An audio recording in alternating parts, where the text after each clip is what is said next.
Nous sommes arrivés à une journée extrêmement importante. Quatrième journée de Ligue des Champions. Il n'y a plus le droit à l'erreur. Le Paris Saint-Germain ne joue pas sa qualification sur ce match-là, mais doit absolument l'emporter s'il veut espérer des plus grandes choses. Le LOSC reçoit la vieille dame dans un match qui promet être absolument merveilleux. L'AS Monaco se déplace en Italie face à un Bologne qui a un petit peu diminué. Brest, le très légendaire Stade brestois, se déplace à Prague, en Tchéquie, pour voir un petit peu est-ce qu'ils sont capables de poursuivre leur course magnifique. Le Real Madrid reçoit un monument du football, l'AC Milan, second club ayant le plus de Ligue des Champions. Après eux-mêmes, ils doivent se rassurer. Vont-ils le faire?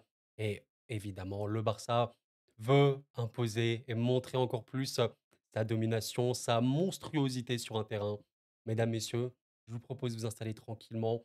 Excellente semaine à vous. Très, très belle journée Ligue des Champions. Nous allons parler de tous ces beaux matchs. Et on va commencer par cette étoile rouge. Barcelone, on va aller très rapide sur ça. Parce que oui, mesdames, messieurs, je vois une victoire pour le Barça. Je me mouille pas trop en disant ça. Je pense qu'évidemment, les supporters catalans sont très très contents en ce moment. Je pense que les supporters barcelonais, je me mets à leur place. Je veux 5-0 contre l'étoile rouge. Tarif minimum. Je comprends totalement. Maintenant, voilà, l'étoile rouge. Alors, c'est pas une équipe que je connais particulièrement, mais je sais qu'à la maison, ça peut être chaud. Il y a une très très belle ambiance là-bas. Ça reste ce Barça-là. Est-ce que j'ai besoin de développer? Qu'est-ce que le Barça d'Hansi Flick? Est-ce que j'ai besoin d'évoquer cette équipe qui a mis 4 buts au Bayern, 4 buts au Real, qui a mis 5 buts contre les Young Boys, 5 buts à Villarreal, qui a mis 5 buts contre Séville? Enfin, cette équipe est hors norme. Daniel Olmo en plus est revenu. Mesdames, messieurs, je vais pas trop traîner sur ce match-là. Alors, même si, attention, les amis, on le précise quand même, c'est la Ligue des Champions. Vous le savez, en Ligue des Champions, il peut se passer des folies. Un carton rouge. Alors voilà, le Barça qui joue vraiment, vraiment en mode très tranquille. Je sens quand même un Barça extrêmement exigeant. Avec Hansi Flick, ça se voit. Et Flick, je pense qu'il accepte un peu la seconde période contre Espanyol, où clairement le Barça a arrêté de jouer. Je vois un Barça dominateur, conquérant. Si le Barça joue comme il le fait depuis le début de saison, oui, ça va dérouler. Et oui, normalement, le Barça va gagner. Ça reste largement une des meilleures équipes d'Europe aujourd'hui. Je vais faire un pronostic à 90%. Honnêtement, je sens très, très, très fortement une victoire du Barça. Tout autre résultat sera un échec. Et allez, je vous prends un exemple bête. Imaginez le Barça fait un peu un non-match, ne joue pas vraiment.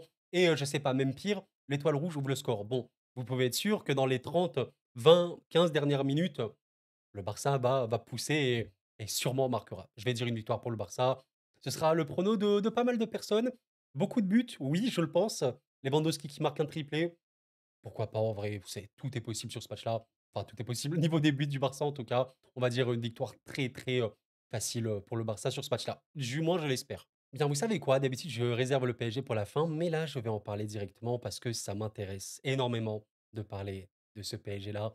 Mon club de cœur, vous le savez. Et mesdames, messieurs, je ne sais pas si vous supportez le PSG, mais si vous supportez, il faut un peu l'union sacrée, entre guillemets. Oui, c'est pas la fin, si le PSG ne gagne pas et tout. Maintenant, il faut gagner. Il faut gagner et je pense que même si on n'aime pas trop le style Luis Enrique, même si voilà, il y a des choses on n'est pas trop content, soyons unis parce que ce match s'annonce exceptionnel contre une très très grande équipe. Évidemment, une des équipes qui aura le plus marqué les 10 dernières années dans le football européen, évidemment, le football espagnol, qui aura remporté la Liga il y a quelques saisons. L'Atlético Madrid ne va pas très bien en Ligue des Champions. Une seule victoire, 27e actuellement. Le PSG, bon, c'est pas forcément drastiquement meilleur. On est ici, 19e, avec 4 points. Ce qui est intéressant, c'est que les résultats montrent une victoire, une défaite et un nul pour le PSG. Dans les faits, oui, le PSG n'a pas été le plus flamboyant en Ligue des Champions. Maintenant, il y avait à minima le match, contre le PSV que tu aurais dû emporter. Celui contre Arsenal, je ne sais pas, c'était quand même compliqué. Tu devais terminer tes actions et le pronostic de ce match-là, il va être très, très simple, très clair, les amis. Le PSG a-t-il les armes pour battre l'Atlético Madrid? Oui. Le Paris Saint-Germain, je vais aller plus loin. A-t-il les armes pour faire beaucoup de mal à l'Atlético Madrid? Par beaucoup de mal, j'entends 3 buts d'écart. Oui, pour moi, totalement. On va un peu parler de cet Atlético. Maintenant, est-ce que le Paris Saint-Germain aura la finition comme il peut avoir en Ligue 1? Eh bien, je ne peux pas vous répondre. Tout va se jouer sur ça. Tout va se jouer sur ça. Parce que l'Atlético est une très très belle équipe qui a, je crois, une seule défaite. Ouais, une seule, c'est ça, en Liga. Donc, OK, la Liga, ça va. Alors, notons quand même 5 matchs nuls parce que oui, il peut y avoir beaucoup de matchs, compliqués pour l'Atlético et il y a une chose qui est très, très intéressante. L'Atlético, à la maison, c'est extrêmement fort. Ça roule, ça fait vraiment des matchs où, bah, tu sens qu'ils ont pas trop de concurrence. Je peux vous montrer ça. Je vous prends par exemple ce match-là contre les Leganés, il y a eu 3-1, mais regardez un petit peu la production offensive de l'Atlético Madrid, ça n'a absolument aucun sens. On est sur du 4,51 d'XG. C'est des stats, enfin, y a pas vraiment, j'insiste là-dessus, 4,51 d'XG, ça veut dire qu'ils ont complètement roulé et atomisé l'adversaire au niveau des occasions et en vrai, ils auraient pu mettre beaucoup plus de buts avec un peu plus de finition. Donc déferlante d'occasions, 7 grosses occasions sur ce match-là et l'Atlético Madrid, c'est souvent ça à domicile. Le dernier match qu'ils ont perdu à domicile, bah, c'était notamment contre le LOSC, mais il faut le montrer de manière réelle. L'Atlético a eu des très, très grosses occasions. La première période, elle se termine avec un 5 XG, 4 grosses occasions. Si le LOSC remporte ce match 3-1, c'est parce que tu avais évidemment cette qualité individuelle à la finition très, très bonne et tu avais surtout Chevalier qui aura fait un match formidable. L'Atlético Madrid est très dangereuse offensivement quand elle arrive à produire son jeu. C'est pas tout le temps le cas. Il y a quelques absences, malheureusement pour eux, qui sont gênantes, hein, il faut totalement le dire. Il faut, noter, les joueurs parmi les plus importants de l'Atlético qui sont absents, notamment Llorente, Azpilicueta, le Normand et même les marques qui ne sont pas là. Llorente est peut-être le meilleur joueur offensif, de l'Atlético sur ce début de saison. Il a été blessé. Allez, ça se débat avec, bon, il y a de la grosse qualité, Griezmann, évidemment, Alvarez qui est venu. Sorlos, il est, très, très, très dommage au niveau de la finition, il faut le dire. Mais globalement, ils ont une grosse attaque. On verra si Llorente sera là. En tout cas, tous ces joueurs étaient absents à l'entraînement. Le dernier entraînement et le PSG, certains médias évoquent un potentiel retour, mais titulaire directement au Parc des Princes, je pense pas que ce soit une très bonne idée. Donc voilà, vous l'avez compris, l'Atlético, c'est fort, mais surtout à la maison. Parce que la vérité, c'est qu'à l'extérieur, il y a eu des belles victoires hein, depuis le début de saison, vous pouvez voir ça. Il y en a eu, mais c'est plus poussif. Et il y a eu notamment, vous le savez bien, ce match contre le Benfica, où là, pour le coup, c'est Benfica qui a exterminé, voilà, il y a pas d'autre mot. Enfin, l'Atlético n'a pas existé. En première période, on a ça niveau stat. En seconde, on a ça. L'Atlético a tiré une fois en seconde. Donc en fait, cette équipe de l'Atlético, elle est intéressante. Elle est capable du meilleur comme du pire. Mais j'ai quand même l'impression qu'il y a des joueurs qui ont beaucoup, beaucoup de mal. Le double pivot, Coquet de Paul, alors voilà, sur le papier, c'est cool, mais il y a des absences. Globalement, la structure de l'équipe en est grandement affaiblie, il faut vraiment le dire. Et c'est une équipe qui, quand elle n'arrive pas à avoir le ballon et arriver vraiment à faire sa construction, peut avoir beaucoup de mal. Ça reste une équipe qui est dangereuse en cas de contre, en cas même de récupération et de transition, c'est vrai. Maintenant, c'est pas forcément, là où ils sont le plus forts. Le dernier match qu'ils ont eu, c'était, contre Las Palmas, un petit 2-0 sans plus, hein, voilà, 3 petits tirs cadrés, 3 grosses occasions qui ont fini au but, il faut le dire, pour 2 d'entre elles. La composition qu'on a eue à ce moment-là pour, les Espagnols, on était toujours sur Griezmann qui joue, hein, pour le coup avec Alvarez, OK. Il faut pas se mentir, c'est une équipe, voilà, qui a des failles. Ce PSG-là sera une équipe, si surtout à la maison, va complètement, se donner et ça, c'est clair. Je pense qu'on peut, OK, critiquer le PSG sur certains matchs de Ligue des Champions. Gérone en première période, c'est pas ouf. Qu'est-ce que tu as? Le PSV, c'était un match assez bizarre, tu aurais dû mettre tes occasions et je trouvais qu'à un moment, c'était un peu flou, OK. Mais dans l'absolu, c'est un PSG qui est fort, c'est un PSG qui va acculer son adversaire. Il faudra faire attention aux récupérations de l'Atlético et aux potentiels contres qu'il y aura, parce que je ne vois pas l'Atlético avoir le ballon évidemment contre ce PSG-là, mais ça sera la finition. La finition, là pour le coup les amis, il y a pas d'autres, enfin d'autres facteurs. Il y a d'autres facteurs, vous avez compris, des rouges, des actions et tout, mais c'est la finition qui va énormément jouer sur ce match-là. Mais voilà, notons quelque chose, le dernier, match à l'extérieur de l'Atlético contre le Real Betis qui est une belle équipe, hein, quand même, fut très, très compliqué malgré Oblak, hein, j'ai oublié d'évoquer, mais Oblak, sera forcément un des, points importants de cette équipe, même si je trouve que c'est plus le Oblak de l'époque, ultra giga impérial, il est fort, mais moins qu'à l'époque où il était peut-être le meilleur gardien du monde, sur certains moments. Contre le Real Betis, ce fut, quasiment à sens unique, encore une fois, une production tellement, tellement, tellement faible de la part de l'Atlético, quasiment aucune occasion. En première période, tu as 2 tirs cadrés, en seconde, tu en as 1, c'est ta grosse occasion que tu n'as pas mis au fond. Voilà, ça, c'est le genre d'Atlético qui, hors de ses terres, peut se faire laver et honnêtement, je vais vous donner mon pronostic et croyez-le bien, j'essaie vraiment, vraiment d'avoir un pronostic lucide, simple, loin de tout clubisme et supporterisme. Voilà, contre Arsenal, honnêtement, j'avais évoqué, je vous invite à revoir si vous voulez le prono, j'avais évoqué quand même un Arsenal qui est plus fort à la maison contre le PSG, j'avais mis ça. Bon, c'est vrai que les autres matchs, Gérone et le PSV, j'avais mis, PSG vainqueur. Bah, écoutez, voilà, je me suis trompé, c'est le jeu des pronostics, c'est pas grave, hein, c'est juste un jeu. Moi, pour ce match-là, j'ai vraiment confiance envers le PSG. Peut-être, voilà, que je me trompe, peut-être que je suis un peu trop, naïf, d'y croire, aveuglement vers ce PSG-là, mais bon, je me base par rapport à ce qu'on voit. Je vois un PSG qui est quand même fort sur les derniers matchs contre Strasbourg, c'est fort contre l'OM, c'est très, très fort contre Lens, il y a vraiment de très belles choses. Je trouve le PSG de plus en plus bon à la perte. Pacho et Marquinhos font un début de saison qui est vraiment bon, mais encore plus depuis 2-3-4 matchs, je les trouve très, très pertinents. La question Donnarumma, potentiellement pas titulaire, ça peut être un truc de fou parce que bon, Safonov, s'il fait un gros match, attention, hein, ça peut aller très, très vite le football, vous le savez. Allez, franchement, je mets victoire Paris Saint-Germain pour ce match-là et vous savez quoi? En vrai de vrai, dans ma tête, je le vois, quoi. Je vois un vrai, vrai score pour le PSG. Je vois un vrai, vrai score. Je sais pas si le PSG va complètement claquer et terminer l'Atlético, mais en vrai de vrai, le PSG qui met 3 buts sur ce match-là, je suis loin, mais vraiment très, très loin de trouver ça impossible. Dites-moi un petit peu, est-ce que je m'emballe un peu trop? Est-ce que je suis un peu trop enflammé? Il faut bien qu'à un moment, le PSG marque ses occasions. Tu aurais largement pu mettre 3 buts contre le PSV, même plus. Tu aurais largement pu mettre 3 buts contre Gérone, même plus en seconde période. À un moment, tu dois marquer tes occasions. Par pitié. Par pitié. Je vous jure que si on arrive à la fin de la première période, le PSG a raté toutes ses occasions, ou alors voilà, comme d'hab, les premières périodes, c'est pas ouf, il s'est rien passé. Par pitié, à un moment, il faut les mettre. Je pense quand même que ça va le faire. Je vais dire une victoire pour le PSG. Une victoire, allez, pourquoi pas avec 3 buts pour le PSG. L'Atlético qui marque, j'y crois quand même. Ça reste une équipe qui a beaucoup, beaucoup de prise de profondeur. Alvarez, et cetera, c'est très, très bon. Ça joue bien en remise. Ça reste un potentiel offensif de dégénérer. On verra les potentiels retours des absents qui sont pas là. Et qu'est-ce que je voulais dire également? C'est fort sur les coups de pied arrêtés. Je sais pas si c'est la meilleure équipe, mais c'est quand même assez fort. Vous savez que le PSG a du mal là-dessus. L'Atlético qui marque, je suis assez OK, mais allez, un 3-1, pourquoi pas? Et je crois qu'on a parlé assez de ce match-là, les amis. Voilà, je pourrais développer, pendant 20 minutes encore. On va arrêter là. Bref. Merci d'avoir, en tout cas, suivi ce pronostic. J'allais dire merci d'avoir suivi la vidéo. Il reste encore des pronos, les gars. Et voilà, on va dire, pour, ce match-là, 60-40 PSG. Allez, Paris, s'il vous plaît. Bien, bien, bien, bien, bien. Monaco, non, pas Monaco du tout, Brest, une équipe également en rouge et blanc va se déplacer à Prague. Bon, le très légendaire, hein, Stade brestois, 5e de la Ligue des champions, devant des clubs comme l'Inter, comme Arsenal, comme le Barça. L'immense Stade brestois qui s'échauffe encore doucement, qui se prépare à recevoir le Barça, je crois, à la maison, non, le Real Madrid et qui va se déplacer à Barcelone à l'aide. Qui va affronter du coup, on doit descendre, on doit descendre, on doit descendre ici pour trouver le Sparta Prague qui, attention à ne pas confondre avec le Bratislava parce que ça n'a absolument aucun rapport. Je sais que certains peuvent faire la confusion.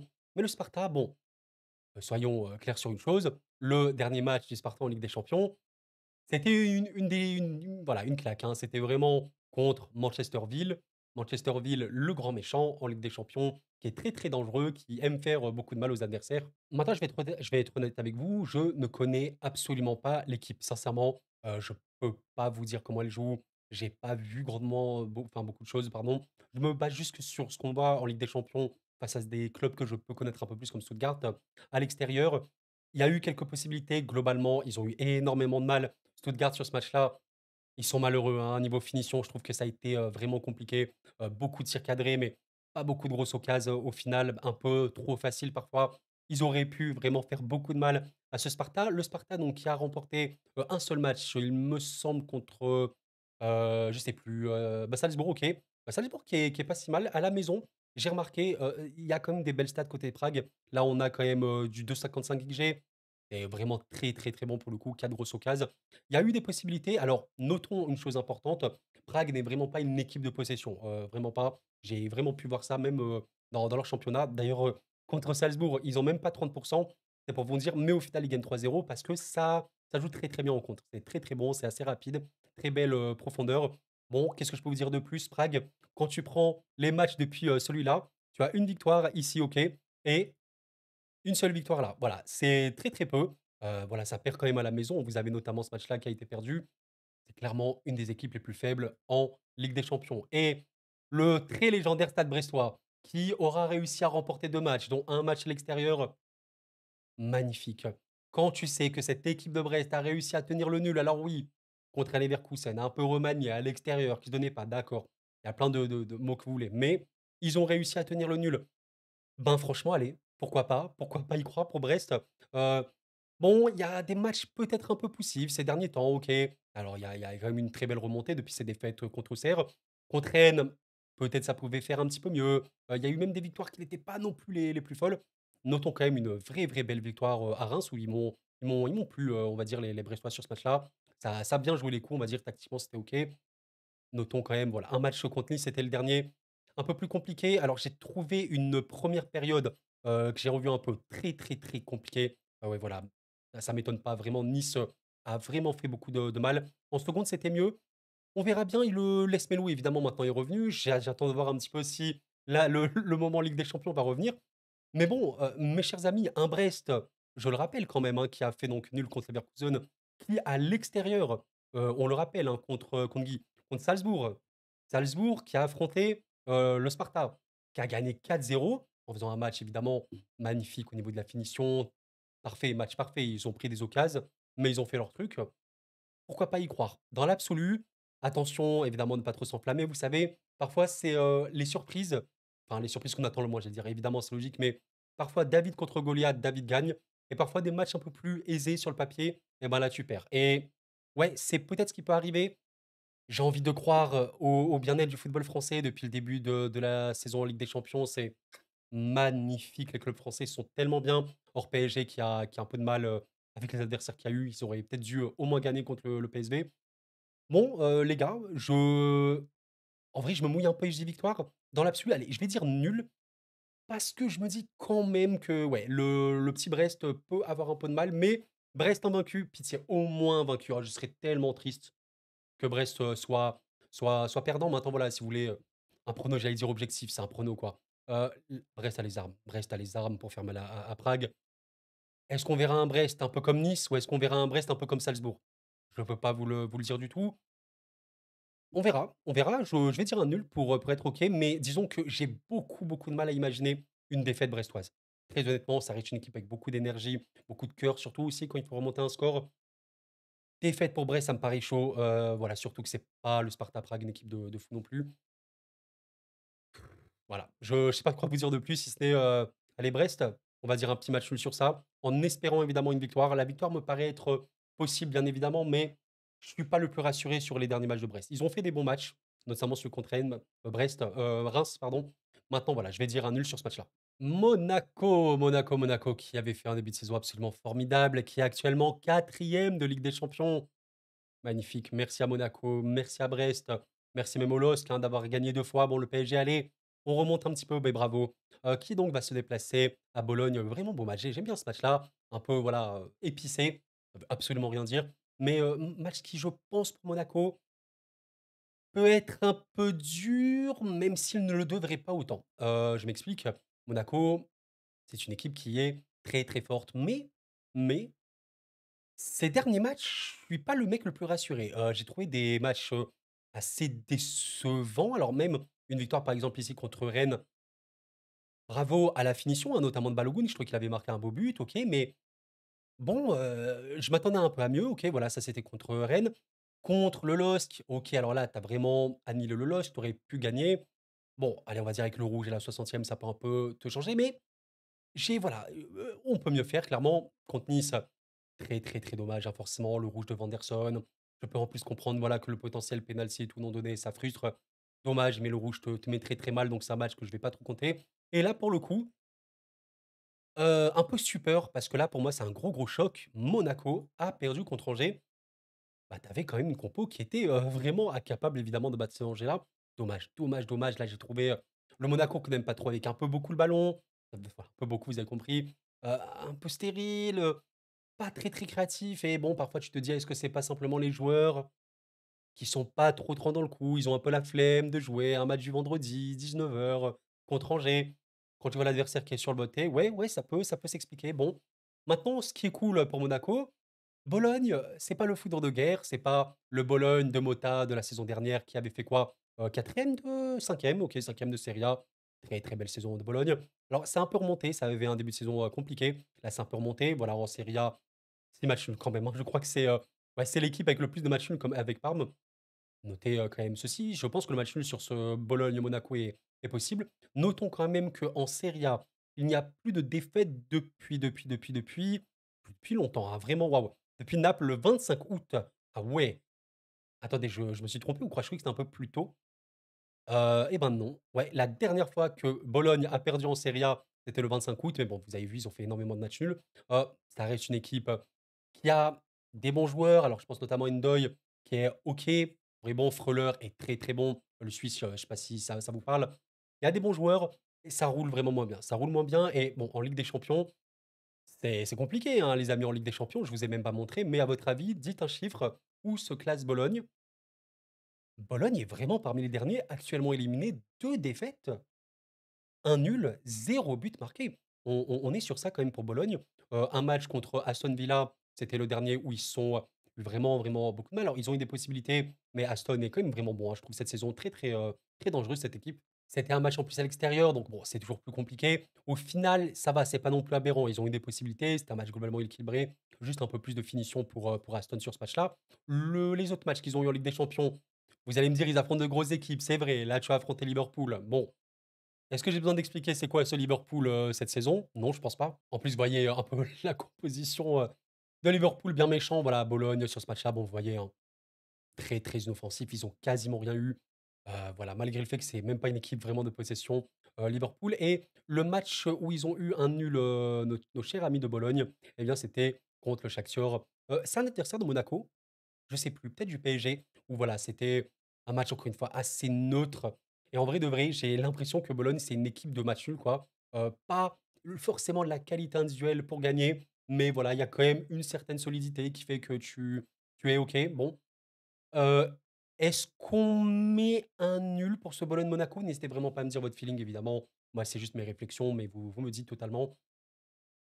Monaco a les armes quoi. Enfin vraiment, moi je considère que Monaco, ça peut tellement être une équipe pas du top européen, top 5, top 10 européen, mais aller dans le top 20, pourquoi pas? Franchement, tu me dis Monaco, quart de finale de Ligue des Champions, je ne trouve pas ça aberrant. Ils ont une super belle équipe, ils ont la qualité individuelle pour être bons dans les gros moments.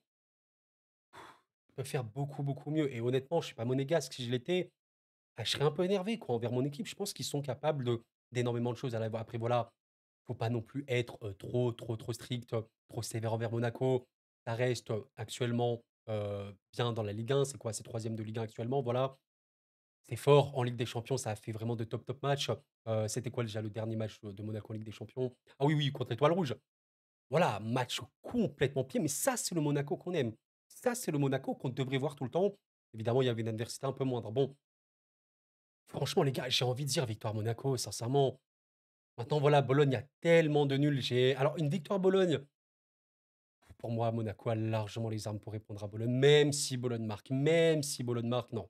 Monaco a les armes et j'ose espérer qu'il n'y aura pas de déconvenus côté Monaco. Ça m'énerverait parce que cette équipe est capable de beaucoup et allez, je me mouille, je dis victoire de Monaco là-bas. Quand même une équipe, voilà, qui, a perdu 2 fois en Ligue des Champions à l'extérieur, qui a fait énormément de matchs nuls. Bon, c'est vrai. Maintenant, voilà, je suis parti vérifier les matchs à domicile pour Bologne. Il y a une victoire ici contre Lecce. Il y a un match nul ici contre Parme, OK. Match nul contre l'Atalanta. C'est l'Atalanta quand même, attention. Ici, un match nul, on l'a vu également. Match nul contre Empoli. Non, mais attends, mais c'est une blague. Il y a que des matchs nuls. Match nul contre l'Udinese également.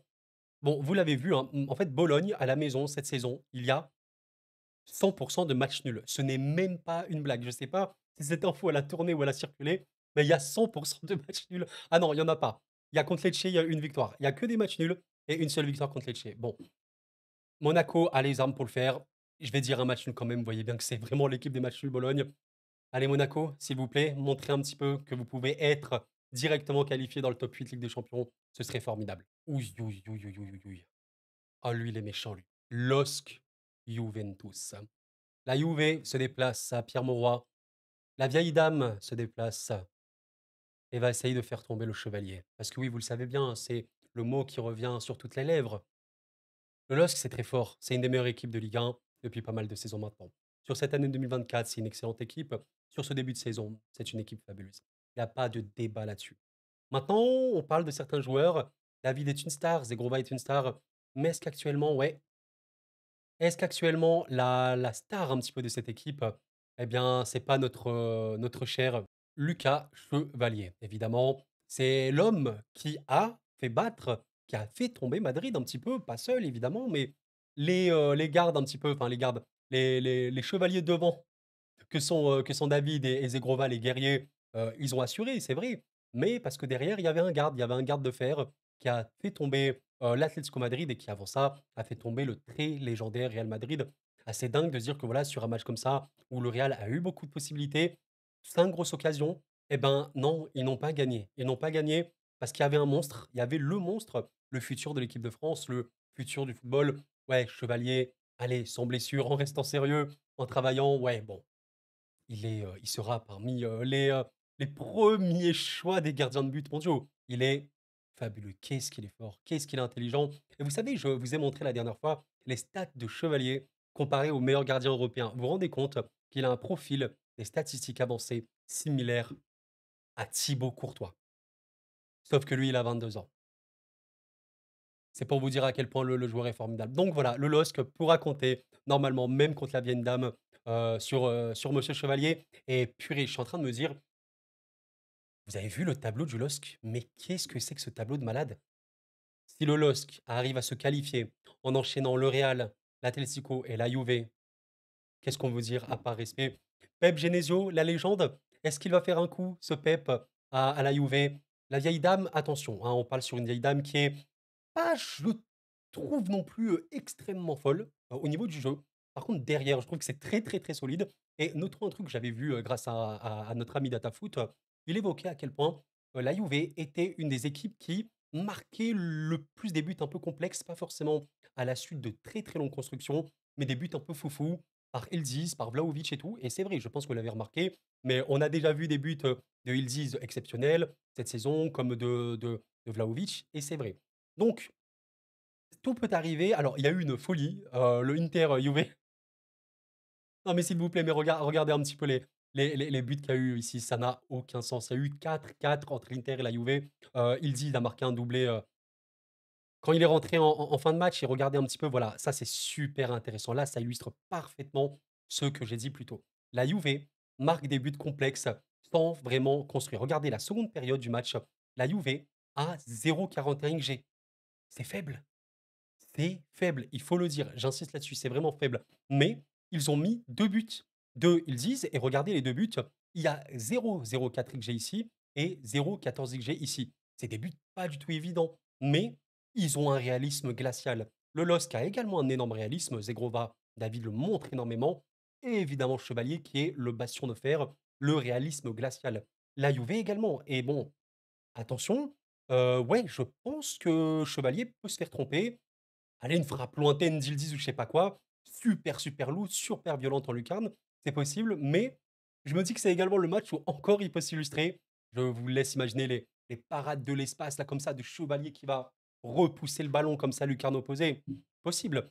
Ça va être un très, très beau match, hein. Globalement, voilà, les stats de la Juve en Serie A, on parle d'une équipe qui est cinquième, ok, qui a 21 points. Au niveau des défaites, voilà, c'est ce qui me semblait. La Juve est invaincue en Serie A et c'est actuellement la seule équipe qui n'a pas perdu en Serie A, ce qui indique, je pense, une équipe qui est solide. Mais il y a pas mal de matchs nuls, comme je l'ai dit, ça peut être, parfois c'est ennuyeux, hein. Il y a eu des matchs cette saison de la Juve qui est ennuyeux, je peux vous laisser regarder ce que disent notamment certains supporters.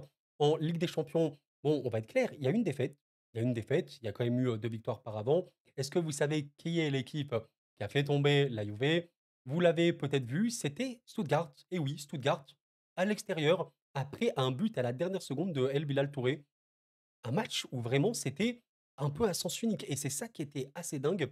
Cette Juve, tu peux les faire mal, tu peux les bouger, et on sait que Stuttgart, comme pas mal, équipes allemandes, ça joue, tu peux y aller. Et honnêtement, c'était un peu un non-match, hein, de la Juve ici. Je vous laisse regarder, les stats, hein. C'était tir encadré, il y a pas eu de grosse occasion. 0,25 XG pour la Juve, donc une Juve inoffensive, et à côté, Stuttgart qui déroule, et en plus, bon, qui a eu des tirs cadrés, seulement entre guillemets 3 grosses occasions, avec un peu plus de tranchant, Stuttgart aurait pu avoir plus et marquer plus. Au final, la victoire Stuttgart est totalement méritée, et voilà, je pense vraiment que cette Juve, si tu vas pas les attendre, mais vraiment tu y vas dur sur l'homme, tu peux leur faire vraiment beaucoup, beaucoup de mal. Bon, Est-ce que le LOSC en est capable? Est-ce que le LOSC en est capable? Ah là là là, qu'est-ce que j'aimerais que le LOSC le fasse, mais qu'est-ce que j'aimerais! Par pitié qu'il le fasse. J'ai rien contre la Juve, hein, c'est même un club que j'aime énormément, mais comprenez, hein, je supporte le football français, je veux que le foot français gagne. Maintenant, ça va être dur. Ça va être dur. Il y a des joueurs qui, individuellement parlant, sont très forts. Voilà, Conceição qui sera sûrement une des grosses vedettes du foot, à l'avenir. Coupe Minor, c'est très, très bon. Vlahovic, marque beaucoup, alors on en parle moins, mais voilà, c'est pas non plus Haaland, mais il marque. Locatelli, c'est plus le Locatelli où on avait la hype avant, mais il y a des très bons joueurs dans cette équipe-là. Mais bon, voilà, je reviens un petit peu au même. Le LOSC, bah, regardez un petit peu, enfin, Sahraoui, c'est un feu follet. Il peut faire beaucoup, beaucoup de dégâts à la Juve, sur le côté. David et Zegrova, c'est le penchant très, très, très réaliste. David au penalty ou même, voilà, des frappes lointaines, il peut en faire. Très, très, voilà, c'est un réaliste, hein, complètement. David peut jouer dans les top clubs. Zegrova, bah, c'est un peu comme Sahraoui, mais avec ce côté très décisif. Et comme on l'a dit derrière, tu Chevalier. Tu as le monstre. Tu as le monstre qui va faire peur à la Juve. Je pense que Chevalier, en restant comme il est depuis le début de saison, il va faire peur à la Juve. Mesdames, messieurs, et si, et si le LOSC remportait ce match-là? En vrai, j'y crois, mais ça, c'est un peu osé. C'est un peu osé. J'ai envie de me dire, allez, ça, Pierre Mauroy, une ambiance exceptionnelle. Le LOSC est fort, le LOSC reste fort. Enfin, vraiment, les amis, pour ceux qui ne suivent pas le LOSC, ça reste une équipe qui vraiment enchaîne les très, très bonnes performances. Il y a eu un match contre Lyon qui était un peu dommage parce qu'en première période, tu les as vraiment, vraiment, vraiment dominés. Je vais vous montrer ça si vous le souhaitez. Je vous laisse regarder simplement les stats. En première période, Lyon n'a pas existé. Tu fais un match comme ça, LOSC, Juve, ça va aller. Voilà, ça reste une équipe qui a de très bons résultats. Il y a eu une période un peu moins bonne, la période d'ici là, pas mal de défaites, mais bon, depuis, globalement, que des matchs très positifs, voire extrêmement positifs. Ça va être serré, ça va être serré, ça va être une belle confrontation. Mais disons que si je dois vous donner mon prono, ma conclusion, le LOSC a toutes les cartes pour gagner. Maintenant, voilà, ça me dérange de mettre un troisième match nul et vous savez quoi? Je suis joueur et on va dire une victoire pour le LOSC, même si dans l'absolu, je dirais que c'est globalement équilibré et peut-être un avantage Juve. On partirait peut-être sur du 55-60 pour la Juve qui a un peu plus d'expérience, qui est un peu plus forte. Voilà, mais j'ai envie d'y croire et je me dis que si le LOSC arrive à garder ça, son réalisme extrême derrière avec Chevalier et justement à terminer les rares occasions qu'ils peuvent avoir contre cette Juve, eh ben, ils peuvent le faire. Maintenant, ouais, c'est vrai, je pense que ce match-là, même si ça peut paraître un peu paradoxal, mais ce LOSC, Juve, je pense qu'il va peut-être même être plus dur que le LOSC Real Madrid. Et oui, parce qu'il faut aussi voir les états de forme, il faut aussi voir le collectif et c'est solide. C'est quand même très solide, la Juve et c'est très réaliste et ils peuvent totalement marquer. Je vais dire une victoire pour le LOSC en mode vraiment, vraiment osé, du 55-45 grand max et voilà. Et enfin, mes chers amis, nous allons conclure cette vidéo par parler, pardon, d'un match magnifique. Un match exceptionnel entre le Real Madrid et l'AC Milan. Deux des plus grands clubs de l'histoire du football, on ne les présente plus. Les deux recordman, hein, si je ne me trompe pas, des Ligues des Champions, évidemment. Le Real qui en a 500 000 et l'AC Milan qui en a quoi? Il y en a 7 peut-être? Ou 8? Non, non, pas 8, je crois que c'est 7. 6 Liverpool. Exceptionnel. Maintenant, bon, l'AC Milan, bah, c'est pas ouf. C'est pas ouf. En tout cas, en Ligue des Champions, on verra un peu ce que ça donne en Serie A. Et le Real Madrid a quand même remporté 2 matchs. Et vous le savez bien, surtout en France, ils ont perdu un match contre le LOSC, avec notamment une performance fabuleuse, exceptionnelle, légendaire de Chevalier. Depuis, ça a gagné, ça a fait une exceptionnelle victoire contre Dortmund après un match qui était très très mal parti. Mais bon, je vais vous montrer un peu les stats, vous allez voir flou. Vous allez rire. Regardez bien, ça c'est les stats du match en première période. Regardez un petit peu. Vous avez vu que bon, globalement, c'était plus ou moins équilibré. Il y avait eu des occasions côté Real, mais un peu plus tranchant côté Dortmund qui a cadré 5 fois, qui a eu 2 grosses occasions et qui ont mis les 2 tout simplement. Par contre, la seconde période, voilà, regardez un petit peu la différence. Dortmund, bah, était inexistant. Ils ont tiré 2 fois, mais 0,09 XG, voilà, c'est des tirs, très, très excentrés.